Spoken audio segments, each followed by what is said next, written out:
The Lady with the Dog by Anton Chekhov. 1. It was said that a new person had appeared on the seafront, a lady with a little dog. Dmitry Dmitrich Gurov, who had by then been a fortnight at Yalta and so was fairly at home there, had begun to take an interest in new arrivals. Sitting in Verney's pavilion, he saw, walking on the seafront, a fair-haired young lady of medium height, wearing a beret. A white Pomeranian dog was running behind her. And afterwards he met her in the public gardens and in the square several times a day. She was walking alone, always wearing the same beret, and always with the same white dog. No one knew who she was, and everyone called her simply the Lady with the Dog. If she is here alone without a husband or friends, it wouldn't be amiss to make her acquaintance, Gurov reflected. He was under 40, but he had a daughter already 12 years old, and 2 sons at school. He had been married young, when he was a student in his 2nd year, and by now his wife seemed half as old again as he. She was a tall, erect woman with dark eyebrows, staid and dignified, and, as she said of herself, intellectual. She read a great deal, used phonetic spelling, called her husband not Dmitri but Dimitri, and he secretly considered her unintelligent, narrow, inelegant, was afraid of her, and did not like to be at home. He had begun being unfaithful to her long ago, had been unfaithful to her often, and, probably on that account, almost always spoke ill of women, and when they were talked about in his presence, used to call them the lower race. It seemed to him that he had been so schooled by bitter experience that he might call them what he liked, and yet he could not get on for 2 days together without the lower race. In the society of men, he was bored, and not himself. With them he was cold and uncommunicative. But when he was in the company of women, he felt free, and knew what to say to them and how to behave, and he was at ease with them even when he was silent. In his appearance, in his character, in his whole nature, there was something attractive and elusive which allured women and disposed them in his favor. He knew that, and some force seemed to draw him to them. Experience often repeated, truly bitter experience, had taught him long ago that with decent people, especially Moscow people, always slow to move and irresolute, every intimacy which at first so agreeably diversifies life and appears a light and charming adventure, inevitably grows into a regular problem of extreme intricacy, and in the long run the situation becomes unbearable. But at every fresh meeting with an interesting woman, this experience seemed to slip out of his memory, and he was eager for life, and everything seemed simple and amusing. One evening he was dining in the gardens, and the lady in the beret came up slowly to take the next table. Her expression, her gait, her dress, and the way she did her hair told him that she was a lady, that she was married, that she was in Yalta for the first time and alone, and that she was dull there. The stories told of the immorality in such places as Yalta are to a great extent untrue. He despised them, and knew that such stories were for the most part made up by persons who would themselves have been glad to sin if they had been able. But when the lady sat down at the next table 3 paces from him, he remembered these tales of easy conquests, of trips to the mountains, and the tempting thought of a swift, fleeting love affair, a romance with an unknown woman, whose name he did not know, suddenly took possession of him. He beckoned coaxingly to the Pomeranian, and when the dog came up to him, he shook his finger at it. The Pomeranian growled. Gurov shook his finger at it again. The lady looked at him and at once dropped her eyes. "He doesn't bite," she said, and blushed. "May I give him a bone?" he asked, and when she nodded, he asked courteously, "Have you been long in Yalta?" "5 days, and I have already dragged out a fortnight here." There was a brief silence. "Time goes fast, and yet it is so dull here," she said, not looking at him. "That's only the fashion to say it is dull here. A provincial will live in Belyov or Zhidra and not be dull, and when he comes here it's, oh, the dullness, oh, the dust, one would think he came from Grenada." She laughed. Then both continued eating in silence, like strangers, but after dinner they walked side by side, and there sprang up between them the light jesting conversation of people who are free and satisfied, to whom it does not matter where they go or what they talk about. They walked and talked of the strange light on the sea. The water was of a soft, warm lilac hue, and there was a golden streak from the moon upon it. They talked of how sultry it was after a hot day. Gurov told her that he came from Moscow, that he had taken his degree in arts, but had a post in a bank, that he had trained as an opera singer, but had given it up, that he owned 2 houses in Moscow. And from her he learnt that she had grown up in Petersburg, but had lived in S since her marriage 2 years before, that she was staying another month in Yalta, and that her husband, who needed a holiday too, might perhaps come and fetch her. She was not sure whether her husband had a post in a crown department or under the provincial council, and was amused by her own ignorance. And Gurov learnt too that she was called Anna Sergeyevna. Afterwards he thought about her in his room at the hotel, thought she would certainly meet him next day. It would be sure to happen.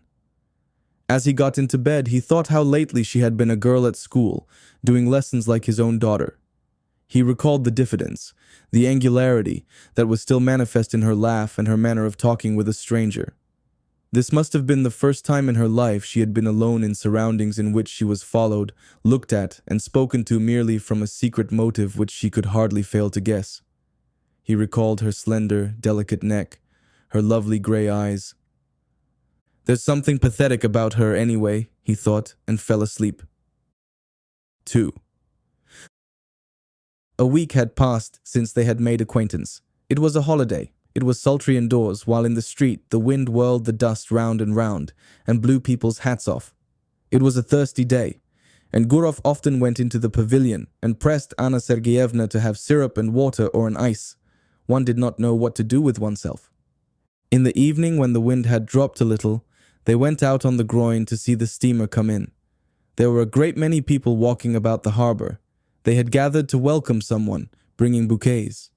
And 2 peculiarities of a well-dressed Yalta crowd were very conspicuous. The elderly ladies were dressed like young ones, and there were great numbers of generals. Owing to the roughness of the sea, the steamer arrived late after the sun had set, and it was a long time turning about before it reached the groyne. Anna Sergeyevna looked through her lorgnette at the steamer and the passengers as though looking for acquaintances, and when she turned to Gurov, her eyes were shining. She talked a great deal and asked disconnected questions, forgetting next moment what she had asked. Then she dropped her lorgnette in the crush. The festive crowd began to disperse. It was too dark to see people's faces. The wind had completely dropped, but Gurov and Anna Sergeyevna still stood as though waiting to see someone else come from the steamer. Anna Sergeyevna was silent now and sniffed the flowers without looking at Gurov. "The weather is better this evening," he said. "Where shall we go now? Shall we drive somewhere?" She made no answer. Then he looked at her intently, and all at once put his arm round her and kissed her on the lips, and breathed in the moisture and the fragrance of the flowers, and he immediately looked round him, anxiously wondering whether anyone had seen them. "Let us go to your hotel," he said softly. And both walked quickly. The room was close and smelt of the scent she had bought at the Japanese shop. Gurov looked at her and thought, what different people one meets in the world. From the past he preserved memories of careless, good-natured women who loved cheerfully and were grateful to him for the happiness he gave them, however brief it might be, and of women like his wife who loved without any genuine feeling, with superfluous phrases, affectedly, hysterically, with an expression that suggested that it was not love nor passion, but something more significant, and of 2 or 3 others, very beautiful, cold women, on whose faces he had caught a glimpse of a rapacious expression, an obstinate desire to snatch from life more than it could give. And these were capricious, unreflecting, domineering, unintelligent women not in their first youth. And when Gurov grew cold to them, their beauty excited his hatred, and the lace on their linen seemed to him like scales. But in this case there was still the diffidence, the angularity of inexperienced youth, an awkward feeling, and there was a sense of consternation as though someone had suddenly knocked at the door. The attitude of Anna Sergeyevna, the lady with the dog, to what had happened was somehow peculiar, very grave, as though it were her fall. So it seemed, and it was strange and inappropriate. Her face dropped and faded, and on both sides of it, her long hair hung down mournfully. She mused in a dejected attitude like the woman who was a sinner in an old-fashioned picture. "It's wrong," she said. "You will be the first to despise me now." There was a watermelon on the table. Gurov cut himself a slice and began eating it without haste. There followed at least half an hour of silence. Anna Sergeyevna was touching. There was about her the purity of a good, simple woman who had seen little of life. The solitary candle burning on the table threw a faint light on her face, yet it was clear that she was very unhappy. "How could I despise you?" asked Gurov. "You don't know what you are saying." "God forgive me," she said, and her eyes filled with tears. "It's awful." "You seem to feel you need to be forgiven." "Forgiven? No. I am a bad, low woman. I despise myself and don't attempt to justify myself. It's not my husband but myself I have deceived. And not only just now. I have been deceiving myself for a long time. My husband may be a good, honest man, but he is a flunky. I don't know what he does there, what his work is, but I know he is a flunky. I was 20 when I was married to him. I have been tormented by curiosity. I wanted something better. There must be a different sort of life, I said to myself. I wanted to live. To live. I was fired by curiosity. You don't understand it, but I swear to God, I could not control myself. Something happened to me. I could not be restrained. I told my husband I was ill and came here. And here I have been walking about as though I were dazed, like a mad creature. And now I have become a vulgar, contemptible woman whom anyone may despise. Gurov felt bored already listening to her. He was irritated by the naive tone, by this remorse, so unexpected and inopportune. But for the tears in her eyes, he might have thought she was jesting or playing a part. "I don't understand," he said softly. "What is it you want?" She hid her face on his breast and pressed close to him. Believe me, I beseech you," she said. "I love a pure, honest life, and sin is loathsome to me. I don't know what I am doing. Simple people say, the evil one has beguiled me, and I may say of myself now that the evil one has beguiled me." "Hush, hush," he muttered. He looked at her fixed, scared eyes, kissed her, talked softly and affectionately, and by degrees she was comforted, and her gaiety returned. They both began laughing. Afterwards, when they went out, there was not a soul on the seafront. The town with its cypresses had quite a death-like air, but the sea still broke noisily on the shore. A single barge was rocking on the waves, and a lantern was blinking sleepily on it. They found a cab and drove to Oreanda. "I found out your surname in the hall just now. It was written on the board, von Dideritz," said Gurov. "Is your husband a German?" "No. I believe his grandfather was a German, but he is an Orthodox Russian himself." At Oreanda they sat on a seat not far from the church, looked down at the sea, and were silent. Yalta was hardly visible through the morning mist. White clouds stood motionless on the mountain tops. The leaves did not stir on the trees, grasshoppers chirruped, and the monotonous hollow sound of the sea rising up from below spoke of the peace, of the eternal sleep awaiting us. So it must have sounded when there was no Yalta, no Oreanda here. So it sounds now, and it will sound as indifferently and monotonously when we are all no more. And in this constancy, in this complete indifference to the life and death of each of us, there lies hid, perhaps, a pledge of our eternal salvation, of the unceasing movement of life upon earth, of unceasing progress towards perfection. Sitting beside a young woman who in the dawn seemed so lovely, soothed and spellbound in these magical surroundings, the sea, mountains, clouds, the open sky. Gurov thought how in reality everything is beautiful in this world when one reflects. Everything except what we think or do ourselves, when we forget our human dignity and the higher aims of our existence. A man walked up to them, probably a keeper, looked at them and walked away. And this detail seemed mysterious and beautiful too. They saw a steamer come from Theodosia, with its lights out in the glow of dawn. "There is dew on the grass," said Anna Sergeyevna after a silence. "Yes, it's time to go home." They went back to the town. Then they met every day at 12 o'clock on the seafront, lunched and dined together, went for walks, admired the sea. She complained that she slept badly, that her heart throbbed violently, asked the same questions, troubled now by jealousy, and now by the fear that he did not respect her sufficiently. And often in the square or gardens, when there was no one near them, he suddenly drew her to him and kissed her passionately. Complete idleness, these kisses in broad daylight while he looked round in dread of someone seeing them, the heat, the smell of the sea, and the continual passing to and fro before him of idle, well-dressed, well-fed people, made a new man of him. He told Anna Sergeyevna how beautiful she was, how fascinating.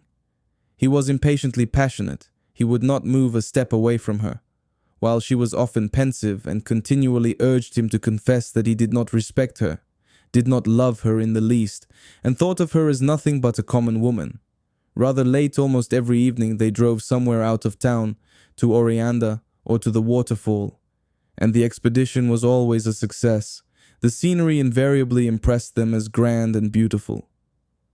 They were expecting her husband to come, but a letter came from him, saying that there was something wrong with his eyes, and he entreated his wife to come home as quickly as possible. Anna Sergeyevna made haste to go. "It's a good thing I'm going away," she said to Gurov. "It's the finger of destiny." She went by coach, and he went with her. They were driving the whole day. When she had got into a compartment of the express, and when the second bell had rung, she said, "Let me look at you once more. Look at you once again. That's right." She did not shed tears, but was so sad that she seemed ill, and her face was quivering. "I shall remember you, think of you," she said. "God be with you. Be happy. Don't remember evil against me. We are parting forever. It must be so, for we ought never to have met. Well, God be with you." The train moved off rapidly. Its lights soon vanished from sight, and a minute later there was no sound of it, as though everything had conspired together to end as quickly as possible that sweet delirium, that madness. Left alone on the platform, and gazing into the dark distance, Gurov listened to the chirrup of the grasshoppers and the hum of the telegraph wires, feeling as though he had only just waked up. And he thought, musing, that there had been another episode or adventure in his life, and it too was at an end, and nothing was left of it but a memory. He was moved, sad, and conscious of a slight remorse. This young woman, whom he would never meet again, had not been happy with him. He was genuinely warm and affectionate with her, but yet in his manner, his tone, and his caresses, there had been a shade of light irony, the coarse condescension of a happy man who was, besides, almost twice her age. All the time she had called him kind, exceptional, lofty. Obviously he had seemed to her different from what he really was, so he had unintentionally deceived her. Here at the station was already a scent of autumn. It was a cold evening. "It's time for me to go north," thought Gurov as he left the platform. "High time." 3. At home in Moscow, everything was in its winter routine. The stoves were heated, and in the morning it was still dark when the children were having breakfast and getting ready for school, and the nurse would light the lamp for a short time. The frosts had begun already. When the first snow has fallen on the first day of sledge driving, it is pleasant to see the white earth, the white roofs, to draw soft, delicious breath, and the season brings back the days of one's youth. The old limes and birches, white with hoarfrost, have a good-natured expression. They are nearer to one's heart than cypresses and palms, and near them one doesn't want to be thinking of the sea and the mountains. Gurov was Moscow-born. He arrived in Moscow on a fine, frosty day, and when he put on his fur coat and warm gloves and walked along Petrovka, and when on Saturday evening he heard the ringing of the bells, his recent trip and the places he had seen lost all charm for him. Little by little, he became absorbed in Moscow life, greedily read 3 newspapers a day, and declared he did not read the Moscow papers on principle. He already felt a longing to go to restaurants, clubs, dinner parties, anniversary celebrations, and he felt flattered at entertaining distinguished lawyers and artists, and at playing cards with a professor at the doctor's club. He could already eat a whole plateful of salt fish and cabbage. In another month, he fancied, the image of Anna Sergeyevna would be shrouded in a mist in his memory, and only from time to time would visit him in his dreams with a touching smile as others did. But more than a month passed, real winter had come, and everything was still clear in his memory, as though he had parted with Anna Sergeyevna only the day before. And his memories glowed more and more vividly. When in the evening stillness he heard from his study the voices of his children, preparing their lessons, or when he listened to a song or the organ at the restaurant, or the storm howled in the chimney, suddenly everything would rise up in his memory. What had happened on the groin, and the early morning with the mist on the mountains, and the steamer coming from Theodosia, and the kisses. He would pace a long time about his room, remembering it all and smiling. Then his memories passed into dreams, and in his fancy the past was mingled with what was to come. Anna Sergeyevna did not visit him in dreams, but followed him about everywhere like a shadow and haunted him. When he shut his eyes, he saw her as though she were living before him, and she seemed to him lovelier, younger, tenderer than she was, and he imagined himself finer than he had been in Yalta. In the evening, she peeped out at him from the bookcase, from the fireplace, from the corner. He heard her breathing, the caressing rustle of her dress. In the street, he watched the women, looking for someone like her. He was tormented by an intense desire to confide his memories to someone. But in his home, it was impossible to talk of his love, and he had no one outside. He could not talk to his tenants nor to anyone at the bank. And what had he to talk of? Had he been in love then? Had there been anything beautiful, poetical, or edifying, or simply interesting in his relations with Anna Sergeyevna? And there was nothing for him but to talk vaguely of love, of woman, and no one guessed what it meant. Only his wife twitched her black eyebrows and said, "The part of a lady killer does not suit you at all, Dmitri." One evening, coming out of the doctor's club with an official with whom he had been playing cards, he could not resist saying, "If only you knew what a fascinating woman I made the acquaintance of in Yalta." The official got into his sledge and was driving away, but turned suddenly and shouted, "Dmitri Dmitrich!" "What?" "You were right this evening. The sturgeon was a bit too strong." These words, so ordinary, for some reason moved Gurov to indignation, and struck him as degrading and unclean. What savage manners, what people, what senseless nights, what uninteresting, uneventful days, the rage for card-playing, the gluttony, the drunkenness, the continual talk always about the same thing, useless pursuits and conversations always about the same things absorb the better part of one's time, the better part of one's strength, and in the end there is left a life groveling and curtailed, worthless and trivial, and there is no escaping or getting away from it, just as though one were in a madhouse or a prison. Gurov did not sleep all night, and was filled with indignation, and he had a headache all next day, and the next night he slept badly. He sat up in bed, thinking, or paced up and down his room. He was sick of his children, sick of the bank. He had no desire to go anywhere or to talk of anything. In the holidays in December, he prepared for a journey and told his wife he was going to Petersburg to do something in the interests of a young friend, and he set off for S. What for? He did not very well know himself. He wanted to see Anna Sergeyevna and to talk with her, to arrange a meeting if possible. He reached S in the morning and took the best room at the hotel, in which the floor was covered with grey army cloth, and on the table was an inkstand, grey with dust, and adorned with a figure on horseback, with its hat in its hand and its head broken off. The hotel porter gave him the necessary information. Von Dideritz lived in a house of his own in Old Goncharny Street. It was not far from the hotel. He was rich and lived in good style, and had his own horses. Everyone in the town knew him. The porter pronounced the name Dideritz. Gurov went without haste to Old Goncharny Street and found the house. Just opposite the house stretched a long grey fence adorned with nails. One would run away from a fence like that, thought Gurov, looking from the fence to the windows of the house and back again. He considered.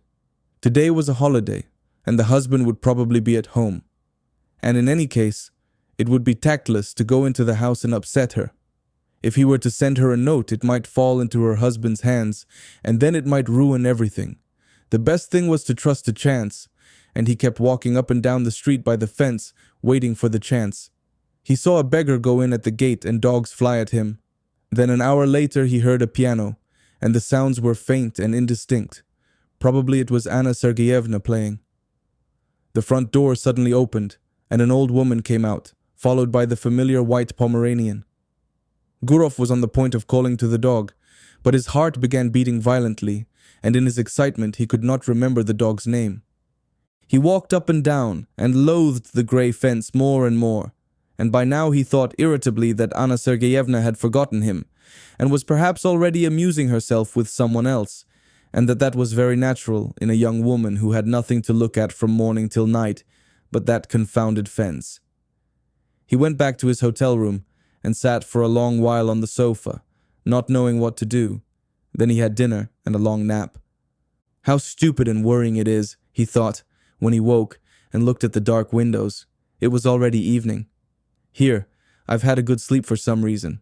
What shall I do in the night? He sat on the bed, which was covered by a cheap grey blanket, such as one sees in hospitals, and he taunted himself in his vexation. So much for the lady with the dog. So much for the adventure. You're in a nice fix.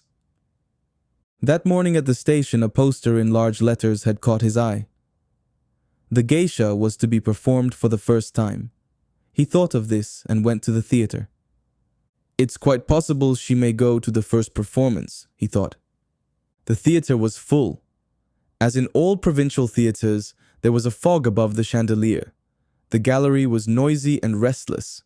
In the front row, the local dandies were standing up before the beginning of the performance with their hands behind them. In the governor's box, the governor's daughter, wearing a boa, was sitting in the front seat, while the governor himself lurked modestly behind the curtain with only his hands visible. The orchestra was a long time tuning up. The stage curtain swayed. All the time the audience were coming in and taking their seats, Gurov looked at them eagerly. Anna Sergeyevna, too, came in. She sat down in the third row, and when Gurov looked at her, his heart contracted, and he understood clearly that for him there was in the whole world no creature so near, so precious, and so important to him. She, this little woman, in no way remarkable, lost in a provincial crowd with a vulgar lorgnette in her hand, filled his whole life now, was his sorrow and his joy, the one happiness that he now desired for himself, and to the sounds of the inferior orchestra, of the wretched provincial violins. He thought how lovely she was. He thought and dreamed. A young man with small side whiskers, tall and stooping, came in with Anna Sergeyevna and sat down beside her. He bent his head at every step and seemed to be continually bowing. Most likely this was the husband whom at Yalta, in a rush of bitter feeling, she had called a flunky. And there really was in his long figure, his side whiskers, and the small bald patch on his head, something of the flunky's obsequiousness. His smile was sugary, and in his buttonhole there was some badge of distinction, like the number on a waiter.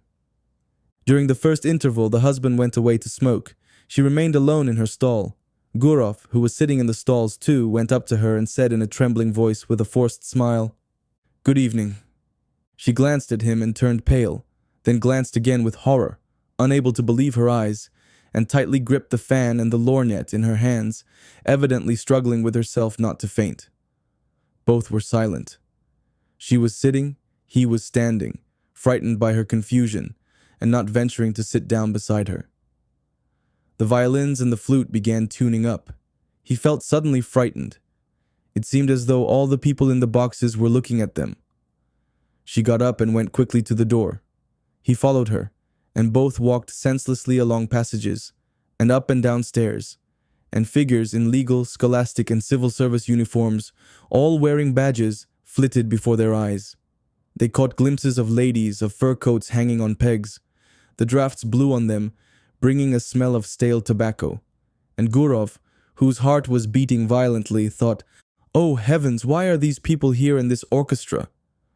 And at that instant he recalled how, when he had seen Anna Sergeyevna off at the station, he had thought that everything was over, and they would never meet again. But how far they were still from the end. On the narrow, gloomy staircase over which was written, "To the amphitheater," she stopped. "How you have frightened me," she said, breathing hard, still pale and overwhelmed. "Oh, how you have frightened me. I am half dead. Why have you come? Why?" "But do understand, Anna, do understand," he said hastily in a low voice. "I entreat you to understand." She looked at him with dread, with entreaty, with love. She looked at him intently, to keep his features more distinctly in her memory. "I am so unhappy," she went on, not heeding him. "I have thought of nothing but you all the time. I live only in the thought of you, and I wanted to forget you. But why, oh why, have you come?" On the landing above them, two schoolboys were smoking and looking down, but that was nothing to Gurov. He drew Anna Sergeyevna to him and began kissing her face, her cheeks, and her hands. "What are you doing? What are you doing?" she cried in horror, pushing him away. "We are mad. Go away today. Go away at once. I beseech you by all that is sacred, I implore you. There are people coming this way." Someone was coming up the stairs. "You must go away," Anna Sergeyevna went on in a whisper. "Do you hear, Dmitri Dmitrich? I will come and see you in Moscow. I have never been happy. I am miserable now. And I never, never shall be happy, never. Don't make me suffer still more. I swear I'll come to Moscow. But now let us part. My precious, good, dear one, we must part." She pressed his hand and began rapidly going downstairs, looking round at him, and from her eyes he could see that she really was unhappy. Gurov stood for a little while, listened. Then, when all sound had died away, he found his coat and left the theater. 4. And Anna Sergeyevna began coming to see him in Moscow.